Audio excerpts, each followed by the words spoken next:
Hello everyone, welcome back to another podcast, to another episode of tutorial for international foreign students here in the University of Economics in Katowice. I'm Kostas, I'm from Greece, and today we're gonna have a slightly different episode because this episode will be dedicated mainly to foreign teachers and foreign academic teachers who are currently here and are planning to come here. And we have the best guest to talk about this, and it's a great honor to have you here. So with no further ado, I'll introduce you to Dr. Mariia Rizun. So thank you so much for being here. Welcome. Thank you, Kostas, for inviting me. Hello, everyone. It's good to be here, and I hope I can be of use for you with something I can tell. I think you'll do great. So first of all, could you please introduce yourself? Who are you? What are you doing here? Please, let's say this is yours. Sure, thank you. So my name is Mariia Rizun. I am from Ukraine. I've been here in Poland for 9 years already. Sounds strange because the time flies very quickly, Right. as you know. I've been working at the university for 7 years. I've celebrated kind of a anniversary this February. Yeah, with balloons and flowers Really? and so. Congratulations, Yeah, that congratulations. was very pleasant. Thank you. I felt like I've had a large part of my life already spent here. And so the 7 years, before the 7 years of my working started, I have arrived here just for 1 year. Actually, it was 10 months because I applied on a scholarship of the International Visegrad Fund, which actually could be given to master students for 1 year to study somewhere abroad or to doctoral students. So I was actually a PhD student at my university in Ukraine, which is in Dnipro. Back then it was called National Mining University. Now it has got kind of an upgrade, let's say, and it's called National Technical University, Dnipro University of Technology. So I was a PhD student there, and I just found an opportunity to go abroad just to give it a try, to do research in some other research area with some other experts, with some other level of expertise. And so I applied at the webpage of that Visegrad Fund. It's very clear how you apply that. If some of the listeners maybe would like to try that. The scholarship is given every year, so every year you can try to apply. And the condition of applying for that scholarship was to find some university and some particular person that would be eager to take you for that scholarship. So to cut it shortly, I found I found the professor, the supervisor, which further became my PhD supervisor, and is the head of the department where I work here at university. This is the Department of Informatics, and this is Professor Małgorzata Pańkowska. I'm still and forever grateful to her for taking me on that scholarship. Yeah, so I was at the scholarship for 10 months without planning to stay because I just didn't count on an opportunity to stay. I was thinking that I will just do my research, publish papers, and bring back my good luggage of new work back home to Ukraine. And somehow I was offered a position here to work. Then it was the teaching assistant. Yeah, the first stage when you start working at the university. And so I stayed, I agreed, decided to give it a try, to try my strength. And here so you are 7 years later, right? Yeah. So simple as that. I couldn't expect that, of course, and I wouldn't, like it said, I wouldn't believe in if someone told me. Yeah, that's kind of my story. Sometimes life keep us updated, surprises. So before I elaborate more, why Poland, how was the procedure, I want to know more about the celebration of your anniversary. Was there like balloons? There were like celebrations? How was the celebration? Well, let's keep to the fun stuff at first before we elaborate more to the academic ones. Okay, yeah. Well, I like to take pictures very much. Okay. So I had an idea of taking a picture showing the university and somehow connecting to these years of my work. So I bought a balloon with number 7 and took a picture with this CNTI building we have. It's like the nicest building we have. The It's kind fancy of one, kind of a business card of our university, right? Yeah. So it's A recognizable. lovely building, by the way. Yeah, lovely. very, very lovely, very stylish, right? Right, yeah. So I just made a picture for myself. Okay. And well, I actually made it for my Instagram, but somehow I forgot to post it.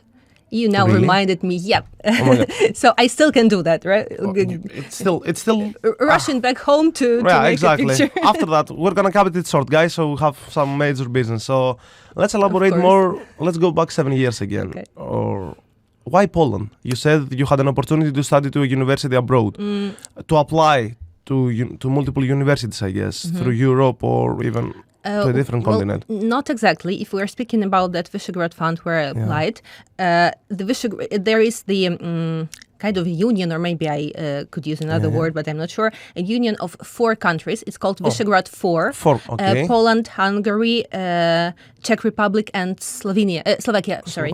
So I was... don't want to say limited, but still I had the choice of these 4 countries. And somehow Poland seemed nice because...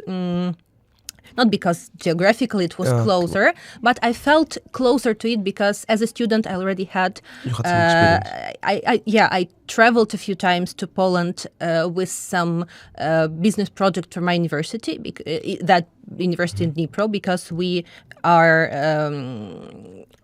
connected, let's say, with a few universities in Wrocław. So my experience of that mainly in Wrocław. Started in Wrocław. So I just found that university kind of... I don't want to say randomly, of course, that wasn't the option, but it's not that I started with that university from the beginning. I just found, I asked about connection that my colleagues and my teachers, lecturers back there in Dnipro had, and I was somehow pointed at that university at a certain moment of my search, and I thought, okay, I like it. I like it visually. That's like the first feeling that you get, right, when you see the pictures. I like the location because I feel that Katowice is located very nicely in Poland. We have borders with other countries close, right? We have mountains, if you want, close, like going skiing or hiking or cycling, whatever. Czech Republic is just 1 hour away. Yeah, we have a lot of nice cities close, like Krakow and Warsaw and other. Yeah, we have lakes. Whatever you want in the region, you can have it for your leisure. So it was also important, right, to feel comfortable in the place where you live. I like that the city is not very large, like, for example, Warsaw, which is quite crowded with the traffic jams and that's all. Yeah. And also not so small, so that I could have some life there. Yeah. I hoped so, and eventually I did. Yeah, I wasn't mistaken that. Everything was okay, yeah. So I wanted to ask more about, not the procedure. Could you please give me one competitive advantage that the university program had here instead of the other 4 countries? Like just one, besides the life aspect that you mentioned, besides the connection you already had with Poland because you had been here, even you were in a different city. Could you please give me the thing that said, okay, I'll stick to this university? Well, I think I could give you 2 that first come to my mind. The first would be quite formal. Again, sticking back to that scholarship, I had to find that supervisor with a topic suitable for my research. So that also limited my search. And so I found the professor who was doing more or less the same research that I was doing. Which was? The intellectual capital of virtual enterprises at that moment, which very much changed until I made my PhD. But at that moment, that was the topic. That's how it started. And how did it end? What was the final? Well, eventually I created a maturity model to evaluate a personalized approach of universities towards students. So generally, my PhD was about management in education. Is that something that you always wanted to do? It's something came on the way, or you were like from young age wanted to focus on that kind of studies? Have you ever considered yourself a professor? Back in the day? I have heritage, let's say, of my family being professors in teachers of different universities in 2 at least generations. So it kind of was my destiny, I might say. Although back being a child, I didn't think about that. It's just somehow naturally happened, and I guess that was like I said, kind of the destiny. But I don't complain, of course. I like my job eventually very much. Just everything worked out fun for the good. So yeah. Would you please? You were going to ask a question. I was about to ask. Let's focus a little bit more about life and every day-to-day situations. You are from Ukraine. You live in Poland 9 years. So I guess the first couple of years, even if you came here as a student at first, you need some time to adjust. Could you please give us some differences? What shocked you a little bit? The cultural differences between Poland and Ukraine. How did you adjust? How long did it take to you to adjust? It's a different language also. I think you speak really good Polish, I guess. You are a professor now, so... Well, I hope so, yeah. I teach in Polish, so yeah. So I mean, your level should be exceptional. So could you please elaborate more on this? Like, sure. How was how much time did you need to adapt here? If we start, not to forget, the language is an important question, yes. So not being actually a student here, I was still allowed by the university to attend courses with foreign students, mostly Ukrainian students, but there were also, of course, from other countries, from Belarus, for example. And so I attended courses with them to improve my Polish, because I came with a certain level. It was kind of very confident A1, I would say, because I, of course, was preparing for that scholarship. I also attended courses for half a year, so at least, I don't know, I knew the alphabet, how you read the letters, how to say, hello, I want to buy something. Something very simple, right? Everyone's starting like that. Yeah. So... and then, university allowed me to visit that, and we had a really good lessons, very of high quality. So we learned a lot. We had a lot of conversations and grammar and so on. So that was very helpful for me. Second, I a little bit pushed myself out the dormitory, because then I worked, lived at the dormitory, to walk around and to listen to people talking, to go to the shops and not just say, okay, give me some water, for example, but to start talking, small with talk, everyone starts, that small talks are very nice, of course. Then I could use English with my colleagues around university, but I also made myself use Polish with huge amount of mistakes, which was very stressful. But I understood that it was the way I could overcome that, and they were all very helpful, correcting me, but not like pointing to my mistakes, just kindly correcting so that I could improve my language, right? And I also I've been always quite good with languages, I also had that that kind of gift maybe in myself. And also Ukrainian is similar, a little bit similar, which is on the one hand very good and convenient, but also confusing double-edged sometimes. knife, With some words it might be confusing, but more helpful, of course. So could you, And the language is one question, but generally the adaptation, I started with the language and said about the colleagues. It's always about people. About people around you, I haven't ever met any problem with being not Polish, for example, with being a foreigner, with, like I said, making mistakes in speaking. When I started teaching already, I also made mistakes. I believe I make them still, but fewer, and I never heard or saw any reaction from the students that, she makes mistakes, and that is very helpful, and that give you the confidence you need to continue. Absolutely. Thank you. It helps you, moral spirit. That was the word I was looking for. So, it supports it very much. So it's always about people, I think, everywhere. Could you please give us a little tour, a little guide of how did the university help you in order to come here as a foreign teacher, then as a foreign assistant teacher? How did the university provide a safe space even for teachers? Because we tend to focus more on students, but teachers are also humans, so who are foreigners who came to a different country. They need time to adjust. Have you met any difference in the education system than back home? Could you please elaborate more on that? When I applied formally, I was still here at that scholarship. So I applied for the position, but then I had to leave home because the scholarship had finished. And most of the conversation with the university was online by email, and very quick responses to all the details of what documents I might have to submit were sent.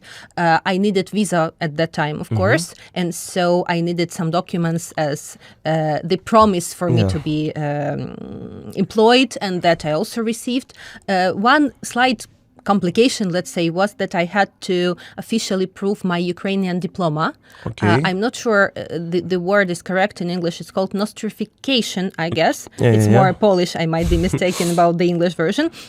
Where at the university here has to prove that my diploma, the level of education, is the same level as I could get here in Poland. Yeah, so that just it wasn't difficult, just took some time. It was, But I was given all the documents, even though the embassy sometimes requires some very specific and silly documents because they want the same information. Bureaucracy is always there, and in every aspect. People were very patient here. I know that was their first experience of employing someone from another country, and it blew up their mind a little bit also. To follow all the law. A new experience for them also. Yeah. So I gave them some. You opened the road for everyone, for the new professors who came. Is there anyone else, foreigner teacher right now? Not that I've known. So hopefully after our podcast we can persuade someone to join. Yeah, I hope. I hope the next year I will meet a lot of foreign teachers. So what would you say it's like the best thing about being a foreign student here in University of Economics? Foreign teacher, professor, my apologies, here in University of Economics in Katowice. Which is the best aspect of being a teacher here? Okay, well... If you have one or two, or... Then I could start comparing that again with Ukraine, because I don't know about other countries. I would say it's all about opportunities. Okay. Opportunities to travel with work, to go on some, like students go on Erasmus exchange for example, a semester. We can also go to Erasmus teacher training to teach at other universities, which I do, and I love that very much. That's a great opportunity, right? Yeah, to go for staff training where we could learn, share experience of teaching with other teachers abroad.